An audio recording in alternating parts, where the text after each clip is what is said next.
കൽക്കി 2898 ഐഡി ഇറങ്ങിക്കഴിയുമ്പോൾ കുറേ പേര് എന്നോട് ചോദിച്ചതാണ് ഈ മഹാഭാരതമൊക്കെ ഒന്ന് എക്സ്പ്ലെയിൻ ചെയ്ത് വരാൻ പറ്റും. ഒരു 10 മിനിറ്റ് വീഡിയോയിൽ പറയാൻ പറ്റുന്ന സാധനം അല്ലെങ്കിൽ പറഞ്ഞു തീർക്കാൻ പറ്റിയ സാധനമല്ല മഹാഭാരതം ഒന്നും. അത് ഇന്ത്യൻ മിത്തോളജിയിലെ വലിയ ഒരു ഭാഗത്തിലെ ചെറിയൊരു പോർഷൻ മാത്രമാണ്. അതേ ഒരുപാടുണ്ട്. സോ ഇതെല്ലാം തന്നെ നമ്മൾ കേട്ടിട്ടുള്ളതും കണ്ടിട്ടുള്ളതൊക്കെ തന്നെ ഒരു വൺ സൈഡഡ് ആയിരിക്കും, അല്ലെങ്കിൽ ഒരു പർട്ടിക്കുലർ പോയിന്റ് ഓഫ് വ്യൂയിലൂടെ മാത്രം കേട്ടിട്ടുള്ള സാധനങ്ങളാണ്. പക്ഷെ എനിക്ക് പറയാനുള്ളത്, നിങ്ങൾ ഇന്ത്യൻ മിത്തോളജിയെ പറ്റി കൂടുതൽ അറിയാനിരിക്കുകയാണെങ്കിൽ ഒരു സാധനത്തിൽ മാത്രം സ്റ്റിക്ക് ചെയ്ത് നിൽക്കരുത്, അല്ലെങ്കിൽ ഒരു ഷോയോ ഒരു സിനിമയോ ഒരു ബുക്കോ മാത്രം വായിച്ച് നിർത്തരുത് എന്നാണ് എനിക്ക് പറയാനുള്ളത്. കാരണം അങ്ങനെ കാണുമ്പോൾ ഒരു സൈഡ് മാത്രമേ നമുക്ക് അറിയൂ. നമുക്ക് പണ്ടിപ്പോൾ നമ്മൾ സ്കൂളിലൊക്കെ രാമായണം മഹാഭാരതമൊക്കെ തന്നെ പഠിച്ചിട്ടുണ്ടാവും. ഇപ്പോൾ രാമൻ സീതയെ രക്ഷിക്കാൻ വേണ്ടി, രാവണൻ്റെ കയ്യിൽ നിന്ന് രക്ഷിക്കാൻ വേണ്ടി പോകുന്നു, ലങ്ക ദഹിപ്പിക്കുന്നു, രാവണനെ കൊന്നിട്ട് സീതയെ കൊണ്ടുവരുന്നു എന്നുള്ള കാര്യങ്ങളൊക്കെ നമ്മൾ കേട്ടിട്ടുണ്ടെങ്കിലും അതിൻ്റെ വേറെ പെർസ്പെക്റ്റീവ് എന്താണ് സീതയ്ക്ക് പറയാനുള്ളത്, എന്താണ് രാവണന് പറയാനുള്ളത്, എന്താണ് ലക്ഷ്മണന് പറയാനുള്ളത് സാധനങ്ങളൊക്കെ ഒന്ന് ആലോചിച്ച് നോക്കുമ്പോൾ, നമ്മൾ ചെറുപ്പത്തിലുള്ളതല്ല അഡൽട്ടിലേക്ക് നമ്മൾ മാറിയിട്ടൊന്ന് ചിന്തിച്ച് നോക്കുമ്പോൾ പേഴ്സ്പെക്റ്റീവിലും പോയിന്റ് ഓഫ് വ്യൂവിലും ഒരുപാട് വ്യത്യാസങ്ങൾ വരും. അവരുടെ ഭാഗത്തും ശരി തെറ്റുകളുണ്ട് നിങ്ങൾക്ക് മനസ്സിലാവുന്ന രീതിയിലുള്ള കുറേ കാര്യങ്ങൾ നമുക്ക് കിട്ടും. സോ ആ രീതിക്ക് കുറേ അഡാപ്റ്റേഷൻസ് ഉണ്ട് ഈ ഒരു ഇപ്പിക്കായിട്ടുള്ള ഇന്ത്യൻ മിത്തോളജി. ഇപ്പോൾ ഈവൻ രാമായണത്തിന് തന്നെ അറൗണ്ട് ഒരു 300ഓളം വെർഷൻസ് ഉണ്ട് എന്നൊക്കെയാണ് പറയുന്നത്. സോ ഇതിലേതാണ് ശരിയെന്ന് നമുക്ക് ഇതുവരെ അറിയില്ല. പക്ഷെ നമ്മളിങ്ങനെ കേട്ട് പറഞ്ഞ് ഒരു സാധനം നമ്മുടെ മൈൻഡിൽ സെറ്റ് ചെയ്ത് വെച്ചിട്ടുണ്ട്. ഇതേപോലെ തന്നെ മഹാഭാരതം നമ്മളിപ്പോൾ പണ്ട് സ്കൂളിൽ പഠിച്ചിട്ടുണ്ടാവുക പാണ്ഡവരും കൗരവരും തമ്മിലുള്ള യുദ്ധം, അതിൽ പാണ്ഡവരായിരുന്നു നല്ലത്, കൗരവരൊക്കെ മോശക്കാരാണ് എന്ന് പറഞ്ഞിരിക്കുന്ന സാധനത്തിൽ നിന്നും ഒന്ന് മാറ്റി ചിന്തിച്ചാൽ, ജസ്റ്റ് ഒന്ന് ആലോചിച്ച് നോക്കിയാൽ തന്നെ കിട്ടുന്ന കുറേ സാധനങ്ങളുണ്ട്. സോ അങ്ങനത്തെ കുറേ അഡാപ്റ്റേഷൻസ് ഉണ്ട്. അത്തരത്തിലുള്ള ഞാൻ കണ്ടതിൽ വെച്ച് അല്ലെങ്കിൽ ഞാൻ വായിച്ചതിൽ വെച്ചിട്ടുള്ള ബെസ്റ്റ് അഡാപ്റ്റേഷൻസ് ആയിരിക്കും ഈ ഒരു വീഡിയോയിൽ. സോ ഇതിലെല്ലാം ഉണ്ട്.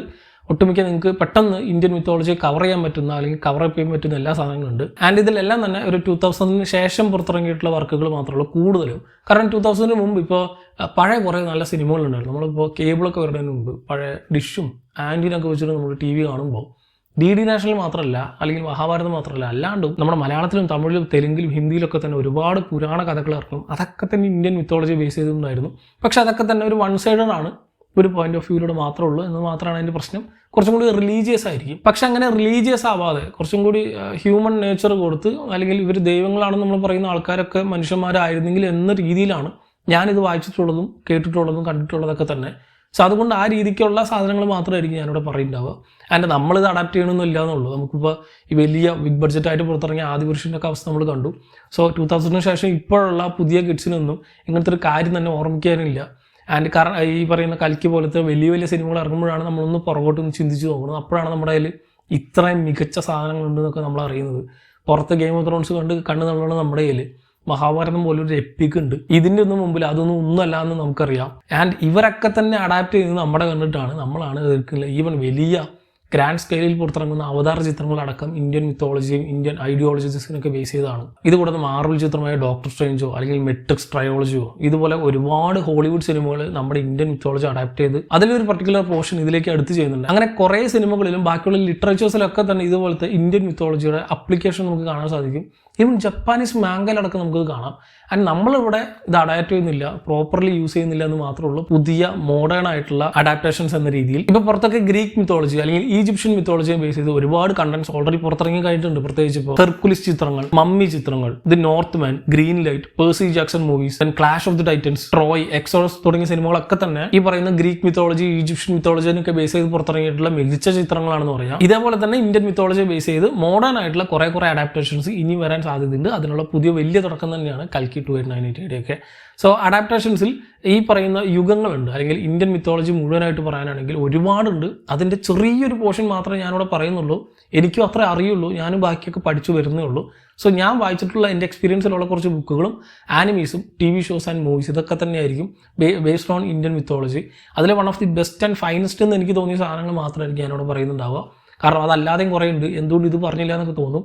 കാരണം ഇപ്പോൾ രാമായണം ബേസ് ചെയ്ത് 600 കോടിക്ക് ഇറങ്ങിയതാണ് ഈ പറയുന്ന ആദിപുരുഷെങ്കിലും അതെൻ്റെ ലിസ്റ്റിലില്ല. കാരണം it is one of the waste adaptation ever. So അതിലേക്കൊന്നും നമ്മൾ കിടക്കുന്നില്ല. മികച്ചത് മാത്രം ഇവിടെ എടുക്കുന്നുള്ളൂ. മികച്ചതെന്ന് എനിക്ക് തോന്നിയത് മാത്രം. ഇതല്ലാതെ വേറെ കുറേ നിങ്ങൾക്ക് കണ്ടിട്ടുള്ളതും വായിച്ചിട്ടുള്ളതും മികച്ചതെന്ന് തോന്നിയിട്ടുള്ളതും ഉണ്ടാവും. സോ അതൊക്കെ ഏതെന്നുള്ളത് കമൻറ്റ് ചെയ്യുക.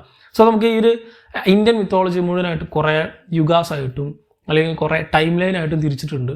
അതിൽ തന്നെ ഒരുപാട് ഡീപ്പായിട്ട് പോകണമെങ്കിൽ സത്യയുഗ, ത്രേതയുഗ, ദ്വാപരയുഗ, കലിയുഗ എന്നിങ്ങനെ പല യുഗങ്ങളായിട്ട് തിരിച്ചിട്ടുണ്ട്. അതിൽ നമ്മളിപ്പോൾ ഉള്ളത് കലിയുഗത്തിലാണ് എന്നാണ് ഇന്ത്യൻ മിത്തോളജി അനുസരിച്ച്. നമ്മളിപ്പോൾ വെറുതെ പറയാറില്ല കലിയുഗത്തിലാണ്, കലികാലാണ് എന്നൊക്കെ ആ സെറ്റപ്പ്. സോ മഹാഭാരത യുദ്ധത്തിൽ അല്ലെങ്കിൽ കുരുക്ഷേത്ര യുദ്ധം കഴിഞ്ഞ് പിന്നീട് കൃഷ്ണൻ മരിച്ചു കഴിയുമ്പോഴാണ് ഈ ഒരു കലിയുഗം തുടങ്ങുക, ദ്വാപരയുഗം കഴിഞ്ഞിട്ട്. സോ അങ്ങനത്തെ കുറേ ഡീപ്പായിട്ടുള്ള സാധനങ്ങളുണ്ട്, അതിലേക്കൊന്നും ഞാൻ കൂടുതലും കിടക്കുന്നില്ല. പക്ഷേ എൻ്റെ അറിവിൽ 3 ടൈം ലൈനായിട്ട് ഞാൻ സെപ്പറേറ്റ് ചെയ്തിട്ടുണ്ട്. ശിവ ട്രയോളജി അല്ലെങ്കിൽ ശിവപുരാണം, ദെൻ ഈ പറയുന്ന രാമായണത്തിലെ ഇവൻസും, ദെൻ മഹാഭാരതം, അത് കഴിഞ്ഞ് കൽക്കി പോലെയുള്ള സാധനങ്ങൾ. സോ ആ ഒരു ടൈം ലൈനിലായിരിക്കും ഞാൻ പറഞ്ഞു പോവുക. നിങ്ങൾക്ക് ഇന്ത്യൻ മിത്തോളജിയെ പറ്റി ഒരു പിടുത്തമില്ലെങ്കിൽ ഈ പറയുന്നൊന്ന് ഫോളോ അപ്പ് ചെയ്താൽ ഏകദേശം ഒരു ഐഡിയ കിട്ടും. അപ്പോഴും കംപ്ലീറ്റ് ഒന്നും ആവില്ല, ജസ്റ്റ് ഒരു ജനറൽ ഐഡിയ കിട്ടും എന്ന് മാത്രമേ ഉള്ളൂ. അതിൽ തന്നെ ഈ പറയുന്ന വിഷ്ണുവിൻ്റെ കുറേ അവതാരങ്ങളുണ്ട്. സോ അതിന് ബേസ് ചെയ്താണ് ഈ ഒരു പറയുന്ന യുഗങ്ങളും അതിലെ ക്യാരക്ടേഴ്സും അല്ലെങ്കിൽ ഈ പറയുന്ന ഇവൻറ്റ്സ് ഒക്കെ തന്നെ വരുന്നത്. സോ അങ്ങനെ പോവാതെ ഞാനിപ്പോൾ പറഞ്ഞ ഈ ഒരു ശിവപുരാണം അല്ലെങ്കിൽ പഴയ കാര്യങ്ങളൊക്കെ എടുത്താൽ ശിവപുരാണത്തിന് പറ്റിയ one of the best adaptation അല്ലെങ്കിൽ അതിനെപ്പറ്റി അറിയാൻ പറ്റിയ വൺ ഓഫ് ദി ബെസ്റ്റ് അഡാപ്റ്റേഷനാണ് അമീഷിൻ്റെ ഇമ്മോർട്ടൽസ് ഓഫ് മെലൂഹ. ഞാൻ ഈ പറഞ്ഞ പോലെ ഇതൊന്നും റിലീജിയസ് ആയിട്ടല്ല, ഇവരൊക്കെ തന്നെ മനുഷ്യരായിട്ട് കണ്ടുകൊണ്ടാണ് ഈ സാധനങ്ങളൊക്കെ എഴുതിയിട്ടുള്ളത്. സോ അതിൽ 3 ബുക്കുണ്ട് അമീഷ് എഴുതിയിട്ടുള്ള. അമീഷിൻ്റെ ആദ്യത്തെ ബുക്കാണ് സോ ഇമ്മോർട്ടൽസ് ഓഫ് മെലൂഹ അല്ലെങ്കിൽ മെലൂഹയിലെ ചിരഞ്ജീവികൾ എന്ന് പറയും. രണ്ടാമത്തെ സീക്രട്സ് ഓഫ് നാഗ അല്ലെങ്കിൽ നാഗന്മാരുടെ രഹസ്യം. ദെൻ മൂന്നാമത്തെ വായുപുത്രന്മാരുടെ പ്രതിജ്ഞ അല്ലെങ്കിൽ ഓത്ത് ഓഫ് വായുപുത്ര. സോ ഇതിലൊക്കെ തന്നെ പറഞ്ഞ് ശിവനെ പറ്റിയാണ്. ആരാണ് ശിവൻ? ഒരു 10,000-4000 വർഷങ്ങൾക്ക് മുമ്പുള്ള ഒരു വലിയ സിവിലൈസേഷൻ, അതെങ്ങനെയാണ് ശിവന്റെ സമയത്ത് ഉണ്ടായി വന്നത്? ദെൻ ടിബറ്റിലുള്ള ഒരു ട്രൈബൽ ഫാമിലി എങ്ങനെയാണ് ഇങ്ങോട്ട് വന്നതെന്നൊക്കെയുള്ള ഡീറ്റെയിൽ കാര്യങ്ങൾ ഞാൻ ഒന്നിലേക്കും ഡീറ്റെയിൽ ആയിട്ട് കിടക്കുന്നില്ല. കാരണം ഡീറ്റെയിൽ ആയിട്ട് വേറെ സ്ഥലത്തൊക്കെ ഞാൻ പറഞ്ഞിട്ടുണ്ട്, സ്പെഷ്യലായിട്ട് ബുക്ക് റിവ്യൂസ് ഒക്കെ പറഞ്ഞിട്ടുണ്ട്. സോ പെട്ടെന്ന് എളുപ്പത്തിൽ മനസ്സിലാക്കാൻ വളരെ ലേമനായിട്ടുള്ള ലാംഗ്വേജിൽ എഴുതിയിട്ടുള്ള ബുക്സാണത്. ദെൻ ഈ ശിവപുരാണമായിട്ട് ബേസ് ചെയ്ത് കുറേ TV അഡാപ്റ്റേഷൻസ് ഒക്കെ ഉണ്ട്. ഇപ്പോൾ ഏഷ്യാനെറ്റിലും അല്ലെങ്കിൽ നമ്മൾ മലയാളത്തിലും ഹിന്ദിയിലൊക്കെ തന്നെ പുറത്തിറങ്ങുന്ന കുറേ സാധനങ്ങളുണ്ട്. പക്ഷേ കമ്പയർ ടു ദാറ്റ് എനിക്ക് ഈ ഒരു ബുക്ക് വായിക്കണമായിരിക്കും നല്ലതെന്ന് എനിക്ക് തോന്നി. അത് കുറച്ചും കൂടി റിലീജിയസ് ആണ്, ആ ഒരു ആസ്പെക്റ്റിൽ മാത്രമേ പറഞ്ഞു പോകുന്നുണ്ടാവുള്ളൂ. ഇതും ഏകദേശം കാര്യങ്ങൾ ആരൊക്കെയാണ്, ക്യാരക്ടേഴ്സ് ആരൊക്കെയാണ്, എന്തൊക്കെ ഇവൻസ് ആണ് പ്രധാനമായിട്ട് നടന്നതെന്നുള്ളത് ഈ ഒരു 3 ബുക്കിലൂടെ വ്യക്തമായിട്ട് നമുക്ക് സാധനങ്ങൾ മനസ്സിലാവുമെന്ന് പറയാം. ഇത് കഴിഞ്ഞാൽ നേരെ രാമായണ സീക്വൻസിലേക്ക് പോകാം, അല്ലെങ്കിൽ രാമായണ കഥകളിലേക്ക്. രാമായണം ഞാൻ ഈ പറഞ്ഞ പോലെ കുറേ പോയിന്റ് ഓഫ് വ്യൂ ഉണ്ട്. നിങ്ങൾ ഡയറക്റ്റ് രാമായണം വായിക്കുന്നതിലും നല്ലത് ഈ പറഞ്ഞ കുറേ അഡാപ്റ്റേഷൻസ് നോക്കുന്നതാണ്. അതിൽ തന്നെ ബുക്കുകളുണ്ട്, ആനിമി ഉണ്ട്, TV ഷോസ് ഉണ്ട്, ഇങ്ങനത്തെ പലതും ഉണ്ട്. അതിലെ ഡയറക്റ്റ് TV അഡാപ്റ്റേഷൻസ് ഞാൻ അധികം പ്രിഫർ ചെയ്യില്ല. അതും ഈ പറഞ്ഞ പോലെ വൺ സൈഡഡ് ആണ്. പക്ഷേ അത്ര നല്ലതില്ല എന്ന് തോന്നുന്നു. കമ്പയർ ടു മഹാഭാരതം അല്ലെങ്കിൽ മഹാഭാരതത്തിൻ്റെ ഓൾറെഡി ഒരു നല്ല TV സീരീസ് ഉണ്ട്, അതുപോലെ അത്ര നല്ലതല്ല എന്ന് തോന്നി എനിക്ക് രാമായണത്തിന്. അതുകൊണ്ടാണ് ഞാനിപ്പോൾ പറയാത്തത്. ദെൻ വേറെ ബുക്കുകളിൽ വൺ ഓഫ് ദി ഫൈനസ്റ്റ് എന്ന് പറയാൻ പറ്റുന്ന അസുരയാണ്. അസുര എന്ന് പേര് കേൾക്കുമ്പോൾ തന്നെ രാവണനെ ബേസ് ചെയ്തിട്ടായിരിക്കും, നമുക്ക് ഓൾറെഡി അറിയാം. രാവണൻ ബേസ് ചെയ്ത് തന്നെയാണ് ആ ഒരു പോയിന്റ് ഓഫ് വ്യൂവിൽ അല്ലെങ്കിൽ രാവണൻ്റെ പെർസ്പെക്റ്റീവിലുള്ള രാമായണം എന്താണെന്നാണ് അസുര എന്ന് ബുക്കിൽ പറയുന്നത്. ആനന്ദ് നീലകണ്ഠൻ എഴുതിയിട്ടുള്ള ബുക്ക് അതൊരു കിടിലൻ സാധനമാണ്. ഈ പറഞ്ഞ അമീഷിൻ്റെ ബുക്ക് പോലെ തന്നെ വളരെ ലേമനായിട്ടുള്ള ലാംഗ്വേജിൽ വളരെ നീറ്റ് ആൻഡ് സിമ്പിൾ ആയിട്ട് എഴുതിയിട്ടുള്ള രാമായണം. സോ എൻ്റെ അഭിപ്രായത്തിൽ it's A must read. Then ഇത് കഴിഞ്ഞാൽ വാനരൻ എന്ന് പറഞ്ഞാൽ ആനന്ദ് നീലകണ്ഠന് വേറൊരു ബുക്കുണ്ട്. ഈ പറയുന്ന വാനര ക്ലാൻസ്, ഇപ്പോൾ നമ്മൾ ഈ രാമായണ കഥകളിൽ കുറേ വാനര ട്രൈബ്സിനെ പറ്റി പറയുന്നുണ്ട്. അവരുടെ പോയിന്റ് ഓഫ് വ്യൂവിൽ എന്തായിരുന്നു ആ രാമായണ കഥ എന്നുള്ളതാണ് ഈ വാനർ എന്ന് പറഞ്ഞ ബുക്കിൽ. മറ്റേ അസുര എന്ന് പറഞ്ഞ ബുക്കും ആനന്ദ് നീലകണ്ഠൻ തന്നെ എഴുതിയിട്ടുള്ളതാണ്. ദെൻ ഇതല്ലാതെ വേറൊരു നല്ല അഡാപ്റ്റേഷൻ ഉള്ളത് അമീഷ് എഴുതിയിട്ടുള്ള രാമചന്ദ്ര സീരീസ്. നമ്മളിപ്പോൾ ഓൾറെഡി ഇമ്മോർട്ടൽസ് ഓഫ് മെലൂഹ പറഞ്ഞ അതേ റൈറ്റർ തന്നെയാണ് അമീഷ്. സോ അമീഷിൻ്റെ ഈ രാമചന്ദ്ര സീരീസിൽ മൊത്തം 5 ബുക്കാണുള്ളത്. ഇതും പല പല പോയിന്റ് ഓഫ് വ്യൂ, പല പല പെർസ്പെക്റ്റീവാണ്.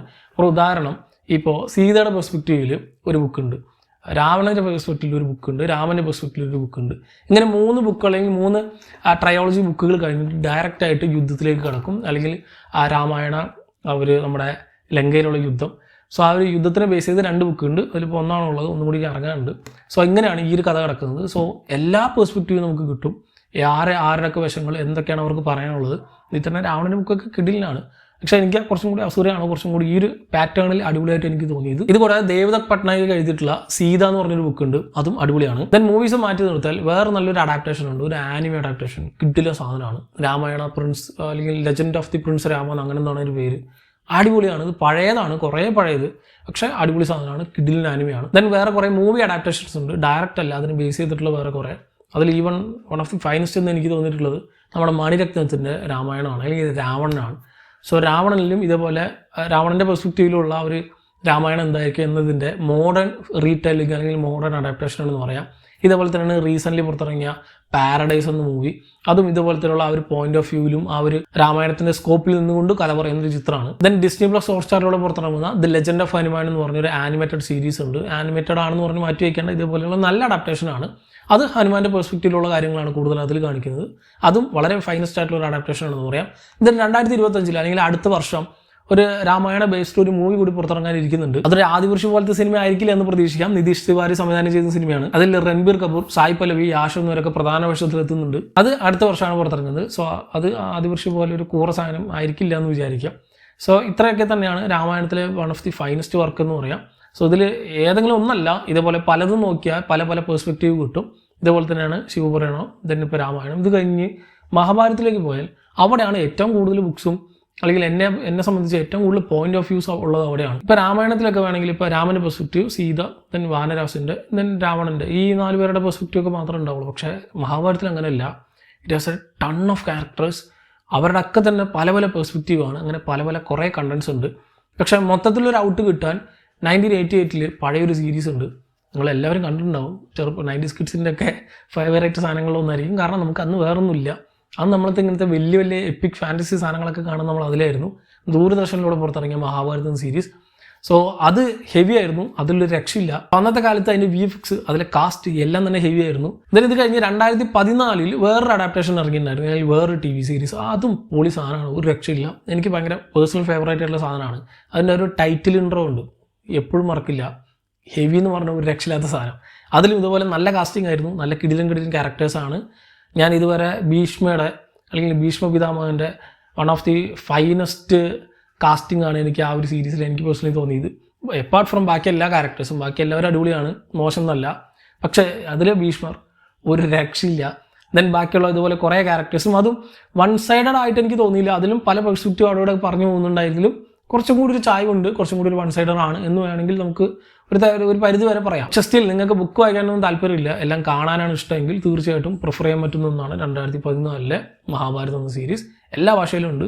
പണ്ട് ഏഷ്യാനെറ്റിലൊക്കെ സ്ഥിരം ടെലികാസ്റ്റ് ഉണ്ടായിരുന്നു. ദെൻ ബുക്സിൻ്റെ കാര്യത്തിലേക്ക് വന്നാൽ നമുക്ക് അവിടെ ഒരുപാട് ഓപ്ഷൻസ് ഉണ്ട്. അതിൽ one of the finest and old and ഭയങ്കര ഫേമസ് ആയിട്ടുള്ള ഒന്നാണ് രണ്ടാം മൂഴം. സോ രണ്ടാം മൂഴം എല്ലാവരും കേട്ടിട്ടുണ്ടാവും, ഒരു അഡാപ്റ്റേഷനായിട്ട് വരുന്നതൊക്കെ. പക്ഷേ ഈവൻ ദോ മോർ ദാൻ ഇതൊരു മൂവി ആയിട്ട് വരുന്നതിനേക്കാൾ കൂടുതൽ ബുക്കായിട്ട് തന്നെ വായിക്കാനാണ് എനിക്ക് എല്ലാവരോടും സജസ്റ്റ് ചെയ്യാനുള്ളത്. കാരണം ഇതൊരു ജസ്റ്റ് ഒരു വിഷ്വലി കാണാൻ പറ്റിയൊരു സാധനം മാത്രമല്ല, അതിന് വേണമെങ്കിൽ ഞാൻ ഈ പറഞ്ഞ പോലെ വേറെ കുറേ അഡാപ്റ്റേഷൻസ് ഉണ്ട്, അതൊക്കെ വേണമെങ്കിൽ വരാം. പക്ഷേ രണ്ടാം മൂഴത്തിൻ്റെ കാര്യത്തിൽ ഇത് വായിക്കാനാണ് രസം. ഓരോ ലൈൻസ് അടിപൊളിയാണ്, നല്ല എഴുതി വെച്ചിരിക്കുന്ന വിധം വേറെ ഒരു രക്ഷയില്ലാത്ത രീതിയിലാണ്. ബാക്കിയുള്ള ഞാൻ ഈ ബാക്കി പറയാൻ പോകുന്ന ബുക്സ് പോലെയല്ല, ഭയങ്കര പോയറ്റിക്കാണ് ഓരോ സാധനം. So it's A must read എന്ന് പറയാം. ആദ്യം വായിക്കുമ്പോൾ കുറച്ചൊക്കെ കട്ടിയായിട്ട് തോന്നും, പക്ഷേ സ്റ്റിൽ ഒരുപാട് സാധനങ്ങളുണ്ട്. നമുക്കൊന്ന് ഒരു വട്ടം കൂടി ഒന്ന് വായിച്ചു നോക്കുമ്പോഴായിരിക്കും ഇതിലെ പല കാര്യങ്ങളും വേറെ പെർസ്പെക്റ്റീവിലൂടെ നമുക്ക് കിട്ടുക. ആൻഡ് ഇത് കംപ്ലീറ്റ്ലി പറയുന്നത് ഭീമൻ്റെ പെർസ്പെക്റ്റീവിലുള്ള മഹാഭാരതമാണ്. സോ രണ്ടാം മൂഴം ഭീമൻ്റെ പെർസ്പെക്റ്റീവ് കിട്ടും. then ഇതേപോലെ തന്നെ കർണൻ്റെ പെർസ്പെക്റ്റീവിൽ മഹാഭാരതം പറയുന്നതാണ് ഇനി ഞാൻ ഉറങ്ങട്ടെ, നമ്മുടെ PK ബാലകൃഷ്ണൻ്റെ. ഇതൊരു പഴയ നോവലാണ്, അറൗണ്ട് ഒരു രണ്ടാം മൂഴം പഴയതാണ്, രണ്ടും പഴയതാണ്. പക്ഷേ ഇതിനേക്കാളും കുറച്ചും കൂടി ചെറുതാണ്, പെട്ടെന്ന് കാര്യങ്ങളൊക്കെ പറഞ്ഞു പോകും. ആൻഡ് കമ്പാരിറ്റീവ്ലി ഇതും വായിക്കാൻ കുറച്ച് കട്ടിയുണ്ടാവും, ബാക്കിയുള്ള ബുക്കുകൾ പോലെയല്ല. സോ ഫസ്റ്റ് ടൈം റീഡ് ചെയ്യരുത് എന്നാണ് എനിക്ക് പറയാനുള്ളത്. ബാക്കി കുറേ ബുക്സൊക്കെ വായിച്ച് കഴിഞ്ഞിട്ടുണ്ടെങ്കിൽ ഒന്ന് ട്രൈ ഔട്ട് ചെയ്ത് നോക്കാൻ പറ്റുക. പക്ഷേ ട്രൈ ചെയ്യണം, കിടില സാധനമാണ്. ഇപ്പോൾ തന്നെ നമുക്ക് വേണമെങ്കിൽ ഭീമൻ്റെ പെർസ്പെക്റ്റീവും കർണൻ്റെ പെർസ്പെക്റ്റീവും കിട്ടി. ഇതുപോലെ തന്നെ ദ്രൗപദിയുടെ പെർസ്പെക്റ്റീവിലുള്ള ഒരു മഹാഭാരതമാണ്, അല്ലെങ്കിൽ അത് പറയുന്ന ഒരു ബുക്കാണ് ചിത്ര ബാനർജിയുടെ മായാമന്ദിരം. ഇതിൻ്റെ ഒറിജിനൽ പേര് palace of the illusion. So അതാണ് ഒറിജിനൽ, ഇത് അതിൻ്റെ പരിവർത്തനമാണ്, അല്ലെങ്കിൽ മലയാളം ട്രാൻസ്ലേഷനാണ്. സോ ഒന്നിലേക്ക് ഒറിജിനൽ വായിക്കാം, അല്ലെങ്കിൽ പറഞ്ഞ ട്രാൻസ്ലേഷൻ വായിക്കാം. സോ പാലസ് ഓഫ് ദി ഇല്യൂഷനും ദ്രൗപദിയുടെ പെർസ്പെക്റ്റീവ് ആ ഒരു ക്യാരക്ടറിന് എന്തൊക്കെയാണ് പറയാനുള്ളത് എന്ന് വളരെ നീറ്റായിട്ട് പറയുന്ന, അല്ലെങ്കിൽ ഈ നോർമൽ മെന്നിൻ്റെ പൊളിറ്റിക്സിൻ്റെ ഇടയിൽ എങ്ങനെയാണ് പെട്ടുപോകുന്ന ലേഡി ക്യാരക്ടർ അല്ലെങ്കിൽ ഫീമെയിൽ ക്യാരക്ടേഴ്സിനൊക്കെ തന്നെ ഒരു മൊത്തത്തിലുള്ളൊരു ഔട്ട്പുട്ടാണ് ഈ ഒരു ബുക്കിലൂടെ പറഞ്ഞു പോകുന്നത്. And it's also A must read എന്ന് പറയാം. കാരണം എല്ലാ പെർസ്പെക്റ്റീവ് ഇതുപോലെ നമുക്ക് കിട്ടിയാലാണ് പ്രോപ്പറായിട്ടുള്ളൊരു ഔട്ട്പുട്ട് കിട്ടുള്ളൂ. എന്നിട്ട് ഇതുപോലെ തന്നെ ജയ എന്ന് പറഞ്ഞൊരു ബുക്ക് ഉണ്ട്, ദേവദത്ത് പട്നായിക്കിൻ്റെ തന്നെ. ഇതും കംപ്ലീറ്റ്ലി പാണ്ഡവരുടെ പെർസ്പെക്റ്റീവിൽ അല്ലെങ്കിൽ ജയിച്ചവരുടെ പെർസ്പെക്റ്റീവിലുള്ള ഒരു ബുക്കാണ് ജയ. അവർ നമ്മളിപ്പോൾ ഞാൻ ഈ പറഞ്ഞ പോലെ TV സീരീസിൻ്റെ അതേപോലെ തന്നെ അവർക്ക് എന്താണ് പറയേണ്ടായിരുന്നു, അവരുടെ പക്ഷത്ത് എന്തൊക്കെയാണ് ന്യായം ഉണ്ടായിരുന്നത് എന്നുള്ള രീതിയിലാണ് ജയിച്ചവരുടെ പക്ഷത്തുള്ളതാണ് ജയ. പക്ഷേ അതിനേക്കാൾ കൂടുതൽ എനിക്ക് പേഴ്സണലി ഇഷ്ടം അജയ എന്ന് പറഞ്ഞിട്ടുള്ള ആനന്ദ് നീലകണ്ഠൻ എഴുതിയിട്ടുള്ള ഒരു 2 പാർട്ട് ബുക്കാണ്, അല്ലെങ്കിൽ ഡുവോളജി ബുക്കാണെന്ന് പറയാം. Rise of Kali and roll of the dice. ഇത് ദുര്യോധനൻ്റെ പെർസ്പെക്റ്റീവിലുള്ള മഹാഭാരതമാണ്. നമ്മളിപ്പോൾ ഇതധികം നമ്മൾ കേട്ടിട്ടില്ല, കണ്ടിട്ടില്ല. ഇതിന് ഒരുപാട് കാരണങ്ങളുണ്ട് ഈ ബുക്ക് എഴുതാനും. നമ്മുടെ കേരളത്തിൽ തന്നെ, ഐ തിങ്ക് കേരളത്തിൽ തന്നെയാണോ അത് തമിഴ്നാട്ടിൽ എവിടെയോ ബുക്കിൽ ആദ്യം കൊടുത്തിട്ടുണ്ടായിരുന്നു, ദുര്യോധനൻ്റെ പേരിൽ ഒരു അമ്പലം തന്നെ ഉണ്ട് എന്നുള്ളത്. സോ അതിൻ്റെ പൊരുൾ എന്താണെന്ന് അന്വേഷിച്ച് പോയപ്പോഴാണ് ഇങ്ങനെ ഒരു പോയിന്റ് ഓഫ് വ്യൂവിൽ ആനന്ദ് നീലകണ്ഠൻ എന്ന റൈറ്റർക്ക് ഇത് എഴുതാൻ തോന്നിയത്. This one is EPIC. നമ്മളിപ്പോൾ അസുര ബുക്ക് രാമായണത്തിൽ വായിക്കുന്ന പോലെ തന്നെയാണ് ഇത്. ഒരു രക്ഷയില്ലാത്ത സാധനമാണ്. എന്തെങ്കിലും അഡാപ്റ്റേഷൻ വരുന്നുണ്ടെങ്കിൽ ഇതിന് വരണം എന്നാണ് എൻ്റെ ഒരു ഇത്. കാരണം ഇത് നമ്മൾ ഈ അറിഞ്ഞിട്ടുള്ള, നമ്മൾ വിചാരിച്ചിട്ടുള്ള പോയിന്റ് ഓഫ് വ്യൂവിന് എൻ്റെ ഓപ്പോസിറ്റാണ്. പക്ഷേ നമുക്ക് കൺവിൻസിങ് ആയ രീതിയിലാണ് ഇത് ട്രീറ്റ് ചെയ്യുന്നതും. സോ ഇങ്ങനത്തെ സാധനങ്ങൾ വായിക്കുമ്പോഴാണ്, അല്ലെങ്കിൽ ഇങ്ങനത്തെ കാര്യങ്ങൾ കേൾക്കുമ്പോഴാണ് നമുക്ക് കൂടുതലായിട്ടും എല്ലാ പെർസ്പെക്റ്റീവിൽ നിന്ന് ചിന്തിക്കാനും അല്ലെങ്കിൽ മാറി ചിന്തിക്കാനും കൂടി നമ്മൾ തുടങ്ങുക. സോ അതിന് വേണ്ടിയിട്ട് ബെസ്റ്റ് ആണെന്ന് പറയാം അജയ. തീർച്ചയായിട്ടും ഒന്ന് ട്രൈ ചെയ്ത് നോക്കണം. ദെൻ ബുക്ക് അല്ലാതെ സീരീസ് ഞാൻ ഓൾറെഡി പറഞ്ഞു. ഇനിയിപ്പോൾ മൂവീസിന്റെ കാര്യം എടുത്താൽ അതിൽ നല്ലൊരു ആനിമി ഉണ്ട്, അർജുന ദി വാരിയർ പ്രിൻസ് എന്ന് പറഞ്ഞ്. കുറച്ച് പഴയതാണ്, പക്ഷെ കിടിലൻ സാധനമാണ്. ദെൻ സൂര്യപുത്ര കർണ എന്ന് പറഞ്ഞ് സോണി ലിവിലൂടെ പുറത്തിറങ്ങുന്ന ഒരു സീരീസ് ഉണ്ട്. അത് ഓൾറെഡി ടി വിയിൽ ടെലികാസ്റ്റ് ചെയ്താണ്, ഇപ്പോൾ ഇത് സോണി ലിവിലുണ്ട്.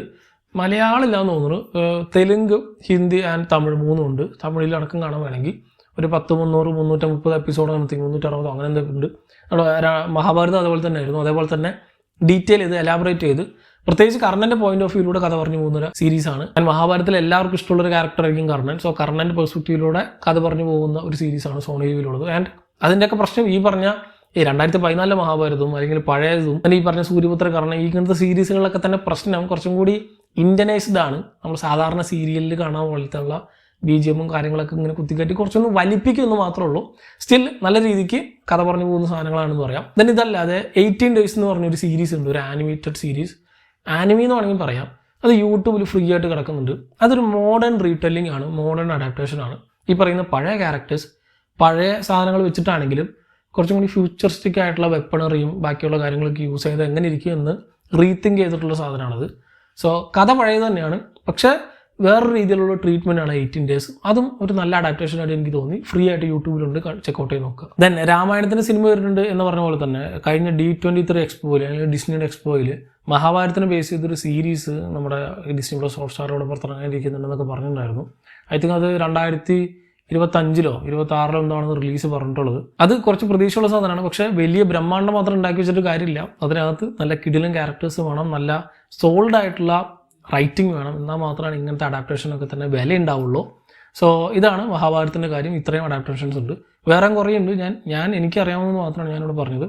ദെൻ ഇത് കഴിഞ്ഞിട്ടാണ് കൽക്കി പുരാണമൊക്കെ വരുന്നത്. അത് ഈ പറയുന്ന പോലെ വിഷ്ണുവിൻ്റെ അവസാനത്തെ അവതാരമാണ്. സോ കലിയുഗത്തിൻ്റെ അവസാനം കൽക്കി വരും. കലിയെ തീർത്തിട്ട് കലിയുഗം മാറ്റിയിട്ട് പുതിയൊരു യുഗം തുടങ്ങുക എന്നുള്ളതാണ് കലിയുടെ പ്രൊഫസി അല്ലെങ്കിൽ കൽക്കിയുടെ പ്രൊഫസി. സോ അതിനെ ബേസ് ചെയ്തായിരുന്നു കൽക്കി 2898 AD എന്ന ചിത്രം. അതൊരു നല്ല അഡാപ്റ്റേഷൻ ആണെന്ന് പറയാം. ആ ഒരു പഴയ ക്യാരക്ടേഴ്സിനൊക്കെ ബേസ് ചെയ്ത് അല്ലെങ്കിൽ അശ്വത്ഥാമനൊക്കെ സെൻറ്റേഡ് ആക്കിക്കൊണ്ട് എടുത്തൊരു ചിത്രം. ഇതല്ലാതെ കെവിൻ മിസാൽ എഴുതിയിട്ടുള്ള ഒരു ട്രയോളജി ഉണ്ട്, കൽക്കി എന്ന് പറഞ്ഞ്.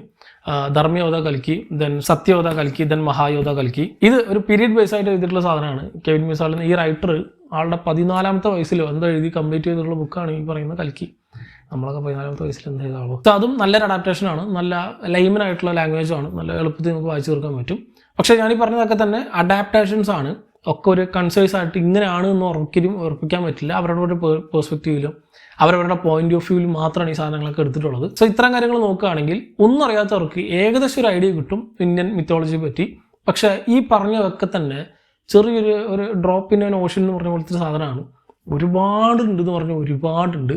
ഈവൺ ഇതുപോലത്തെ അഡാപ്റ്റേഷൻസ് ഇല്ലാത്ത കുറേ സാധനങ്ങളുണ്ട്. സോ അതൊക്കെ ഇനി വരും കാലങ്ങളിൽ ഇതുപോലത്തെ നല്ല നല്ല അഡാപ്റ്റേഷൻസ് ആയി വരുമോ എന്നൊക്കെ നമുക്ക് കണ്ടു തന്നെ അറിയാം. സോ ഇന്ത്യൻ മിത്തോളജിയെ പറ്റി തീരെ അറിയാത്തവർക്ക് ഈ ഒരു വീഡിയോ ഹെൽപ്ഫുൾ ആയിട്ടുണ്ടെന്ന് കരുതുന്നു.